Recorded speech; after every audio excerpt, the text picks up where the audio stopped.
વિશ્વામિત્રીના મગરનો ઉપદ્રવ ભયજનક સાબિત થઈ રહ્યો છે. વિશ્વામિત્રી નદીમાં મગરનો ઉત્પાત છે. આજે વધુ એક શખ્સને વિશ્વામિત્રી નદીના મગરે ઝપટમાં લઈ લીધો. પરશુરામ ભઠ્ઠા નજીક મગર એક અજાણ્યા યુવાનને નદીમાં ખેંચી ગયો હતો, જેની જાણ થતાં લોકટોળા ઉમટી પડ્યા. ફાયર બ્રિગેડને પણ જાણ કરવામાં આવી. ઘટનાની જાણ થતાં ફાયર લાશ્કરોએ ભારે જહેમત બાદ મગરના મુખમાંથી અજાણ્યા શખ્સના મૃતદેહને બહાર કાઢ્યો.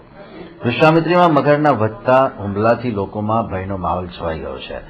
થોડા દિવસ પૂર્વે સાવલીમાં પણ મગરે એક મહિલાને મોતને ઘાટ ઉતારી હતી. અમે તલાવડી કઈ છોકરો પડ્યો છે એવું જાણ કરતા અમે ઇમરજન્સી વાન ને સ્ટાફ સાથે આવ્યા તો તરત જાણવા મળ્યું કે ભાઈ વિશ્વામિત્રી નાવા પડ્યો તો મારે એને મગર કઈ ખેંચી લઈ ગયા હતા.